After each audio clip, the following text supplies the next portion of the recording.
सबको जय जोहार। आज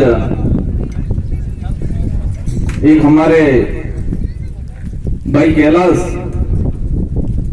इनके इस न्याय की मांग को लेके इस पंडाल में विराजमान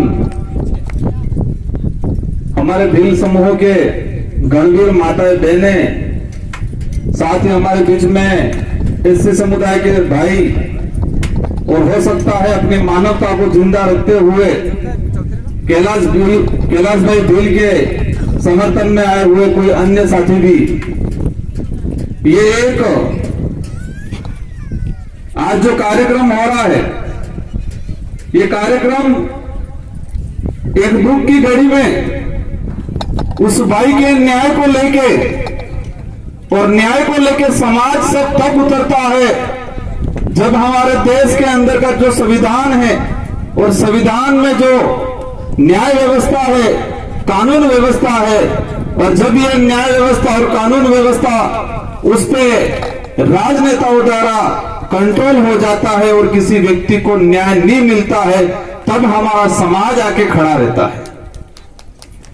तो आज इस जगह पे, इस इलाके में कैलाश भाई की मृत्यु हुई और यहाँ के पुलिस प्रशासन ने, यहाँ के जो शासन है, उन लोगों ने इस भाई के मर्डर को दबाने का काम किया। और ऐसे कितने हादसे हुए होंगे, ऐसे कितने मामले हुए होंगे जो आज तक दब गए, हमारे सामने भी नहीं आए। मैं इस मंच से उन गणवीरों को धन्यवाद देना चाहूंगा कि इस भाई का जो मर्डर हुआ उसको आप सामने लाए और समाज को बताया अन्याय हो रहा, आपको आने की जरूरत है। यह आह्वान करने वाले साथियों को धन्यवाद देना चाहूंगा। मैं घटना हुई, मैंने भी जानकारी ली 16 फरवरी को इस भाई जिसके खेत में काम करने गया था, उस दिन उसका मर्डर हुआ। 17 तारीख को एक रिपोर्ट दर्ज होती है और इस रिपोर्ट में परिजनों को पहला फुसला के किया कहा जाता है कि आपको 1-2 लाख रुपए दे देंगे, जैसे कि उनके जेब से दे रहे हो, और कह दिया। मैंने उस एफआईआर की कॉपी को पढ़ा, करंट लगने से मौत हो गई। और इस समाज के अंदर जो गणवीर रात दिन अपनी जान हथेली में लेके खेलने वाले साथी, जो समाज के साथ कहीं पर भी अन्याय हो रहा आके खड़े रहने वाले साथियों ने उसको उजागर किया और प्रशासन पे थोड़ा बहुत दबाव बनाया और प्रशासन 23 तारीख को 302 में मुकदमा। तो उनकी आत्मा आज भी दुखी होगी कि जिस उद्देश्य से ये देश को आजाद करवाया था, देश को आजाद कराने में जो कल्पना की थी, वो कल्पना आज दरी की दरी रह रही है। गरीब गरीब होता जा रहा है, अमीर अमीर होता जा रहा है। अंग्रेज लूट के चले गए, मुगल लूट के चले गए, लेकिन देश के आज आजाद देश के अंदर भी कई उद्योगपति ऐसे जो देश को लूट रहे और सरकारें चला रहे हैं, वो भी लूट के जाने वाले। हमारे भाई अभी कह रहे थे पुलिस वाले सुनते ही नहीं है, पुलिस वाले मानते ही नहीं है। मैं आपको एक बात बताना चाहूंगा, और जब भी ऐसी बात आ जाती है तब मैं वो बात दोहराता हूं। हमारे पूर्वज कहते थे कि पहले काला कानून होता था। क्या कहते थे? हम जब छोटा हुआ करते थे पूछते थे कि आजादी हुई, आजादी मिली, आजादी से पहले क्या था? तो आजादी से पहले काला कानून हुआ करता था, यूं कहते थे। मतलब राजा ने जो कह दिया वो सेना मान लेती थी और उसी राजा के हुक्म के आधार पे सेना जनता पे शोषण करती थी, वो उसको काला कानून कहते थे। मतलब कैसे? राजा ने कह दिया 12:30 बजे, राजा ने कहा कि ये दिन नहीं रात है, तो सेनापति कहता यस सर, ये दिन नहीं रात है। और सेनापति फिर सेना को कहता कि ये दिन नहीं रात है। सेना बोलती यस सर, ये दिन नहीं रात है। उसको काला कानून बोलते थे। लेकिन आज भारत आजाद देश के अंदर भी यही स्थिति बैठी हुई है। शासन के अंदर के लोग प्रशासन के लोगों को कहते हैं ऐसा नहीं, ऐसा करना है, और तुम ऐसा ही करेंगे। क्या बोलते हैं ये? और फिर वो कहता है नीचे के सिपाहियों को ऐसा नहीं, ऐसा मतलब दिन है उसको रात कहना है, तो नीचे वाले की हिम्मत नहीं होती है कि सर ऐसा कैसे बोले। वो तो आदेश सर यही बोलते। आईपीसी सीआरपीसी भी अंग्रेज बना के गए थे, वही लागू है, और वो भावना भी वही लागू है, और आदत भी आज वही है। उनको हमको सुधारना है, क्योंकि देश को आजाद कराने में जिन लोगों ने अपनी जान गंवाई, उन्होंने जनता को राज दिया है। इस देश को चलाने की चाबी जनता के हाथ में दी है। लेकिन हम भी महान हैं, हम भी पीछे नहीं है। कई आंदोलन ऐसे देखे जिस सिस्टम के खिलाफ, जिस सरकार ने हमारे साथ अन्याय किया, जिस नेता ने हमारे साथ अन्याय किया, उस नेता के खिलाफ, उस अन्याय को लेके हम 5 साल तक आंदोलन करते रहते हैं। और जब वोट आते हैं, नेताजी मकरा भिजवा देते हैं, बोतल भिजवा देते हैं, और हम वो आंदोलन, वो संघर्ष से भूल जाते हैं, गटकी लगा देते हैं, गटकी खा लेते हैं और वोट दबा देते हैं। करते हैं नहीं करते? जिस अन्याय को लेके, जिस बात को लेके हम संघर्ष करते हैं, आज आप सब आए, किसी का धंधा बन करके आया होगा, किसी के खेत का काम बन करके आया होगा, कोई अपना घर बन करके आया होगा, कोई अपना विशेष कोई काम होगा, उसको छोड़ के समय निकाल के हम यहाँ पर आए कैलाश भाई को न्याय दिलाने के लिए। लेकिन न्याय क्यों दिलाने हमको क्यों आना पड़ा? कि राजशाही लोग आज भी इस लोकतंत्र में, लोकतंत्र से चुन के बैठे हुए हैं, लेकिन वो अपने आप को राजा समझ गए हैं, और उन्होंने हुकुम वाला आदेश कर दिया, और हमारे इस भाई को न्याय नहीं मिल रहा है। तो उनके खिलाफ लड़ने आए, उनकी वजह से हमको यहाँ बैठना पड़ रहा है, उनकी वजह से हमको डूंगरपुर से यहाँ आना पड़ रहा है। आपने सुन लिया, कांति भाई ने बोल दिया, मागिला जी ने बोल दिया, मैंने बोल दिया, अभी आक्रोश आ गया, अभी तालियां भी बजा दी, लेकिन वोट आते ही वो भेज देंगे, और आप खा लोगे, पी लोगे, तो वोट दे दोगे। इसलिए बोलो, उन लोगों को एहसास है, आज पता है ये इकट्ठे हो गए, लेकिन ये एकजुट होंगे, चुनाव तो ये बिखर जाएंगे, पार्टियों के झंडे लेके घूमते हो जाएंगे। इसलिए आज आपके साथ नहीं आ रहे। ऐसी ताकत बनाओ कि वो बोलते हुए आपके बीच में आए और पूछे कि बोलो करना क्या है, और ये चाबी आपके पास है। हम यहां पर आए, मुझे विधायक बना, हमारे साथी राम प्रसाद जी को विधायक बना। मैं जिस क्षेत्र से आता हूं, मैं विधानसभा जिस क्षेत्र से आता हूं, आजादी के बाद पहली बार लोकतंत्र स्थापित करने का काम 84 की जनता ने किया, और हमारे जैसों को चुन के यहां भेजा है।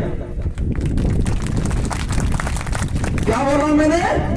भारत देश की आजादी के बाद पहली बार लोकतंत्र, वास्तविक लोकतंत्र स्थापित करके हमारे जैसों को चुना, और कमल कांग्रेस को साइड करके साइड में रखा, और हमको चुन के भेजा। मतलब पहली बार वास्तविक लोकतंत्र का परिचय, पहली बार वास्तविक लोकतंत्र का एहसास कराया कांग्रेस बीजेपी के नेताओं ने। क्या आप करें? सारे बड़े बड़े साम्राज्य वाले, जयपुर राजघराना का देखो, बीकानेर का देखो, सभी ने मुगलों की अधीनता स्वीकार की, और मानसिंह तो मुगलों के सेनापति भी बन गए थे अकबर के। लेकिन महाराणा प्रताप के पास ऐसी कौन सी ताकत थी जिन्होंने मुगलों की अधीनता स्वीकार नहीं की? महाराणा प्रताप के पास बीलों की ताकत थी, इसलिए उन्होंने मुगलों की अधीनता स्वीकार नहीं की, और आज देश के इतिहास में इसको पढ़ाया जा रहा है। और आज हमको कह रहे हो मुझे नहीं रखोगे भाई, तुम्हारी मुझे हमारी वजह से आज बड़ी हुई है। महाराणा प्रताप के भाई थे मानसिंह, और मानसिंह किसकी गोद में जाके बैठा था? अकबर की गोद में जाके बैठा था। इतिहास से यह साबित होता है कि महाराणा प्रताप के साथ उनका भाई मान सिंह भी नहीं था, उनके साथ हमारे भील भाई थे। और आज देश में शक्ति सिंह, नाम कंफ्यूज हो गया थोड़ा, लेकिन इतिहास उनको याद दिलाने की जरूरत है। और जगमाल, ये हमारे देश का इतिहास है, हमारा इतिहास है। और जो कौम, जो व्यक्ति अपना इतिहास नहीं जानती, वो वर्तमान में स्वाभिमान से नहीं जी सकती और अपने भविष्य का निर्माण नहीं कर सकती। जो कौम, जो व्यक्ति अपने इतिहास को नहीं जानता या नहीं जानती, वो वर्तमान में स्वाभिमान से नहीं जी सकता और भविष्य का निर्माण नहीं कर सकता। हमारा इतिहास इतना गौरवशाली रहा है, हम वर्तमान में दब दब के मर मर के जी रहे हैं और भविष्य में खत्म हो जाएंगे। आज हम लोगों पे कैसा लांछन लगाया जाता है, यह तरीका है अपन को दबाने का, डराने का। आज इन किधर भाई कई जगह मैंने सुना है विशाल 60-70 हजार बिल है या पर दूसरे नहीं आए। क्यों नहीं आए? सोच रहे होंगे वो तो फलना गांव में हुआ है, हमारे क्या करना है। कोई सोच रहा होगा उधर हुआ है, हमारे क्या करना है। कोई सोच रहा होगा उजला बिल ने था जो मेला बिल न होकर हुआ। ये चलता इधर क्या उजला मेला बिल। ये स्थिति उस मुर्गे की तरह, अपने पहले देसी मुर्गे होते थे तो हिसन जो आप दोगे, ऊपर से वो पक्षी आता या जो नेवला आता, नोड़ी, तो देसी मुर्गे होते तो पहले से चिल्लाते और उन बच्चों की रक्षा करते, उससे भिड़ते। और अभी व्हाइट मुर्गे आ गए, सफेद मुर्गे। एक पिंजरे में 10 बन है, एक ग्राहक आया और एक को निकाला, दूसरा खाएगा। एक को फिर निकाला, बाकी पीछे बचा वो भी खाएगा। और लास्ट में 2 बचे हैं, एक को निकाला, लास्ट है एक बचा है, वो ये नहीं सोचेगा कि मेरा भी नंबर है, फिर भी वो खाएगा ही। और ये स्थिति आज हमारे समाज की हो गई। पहले कैसी स्थिति थी?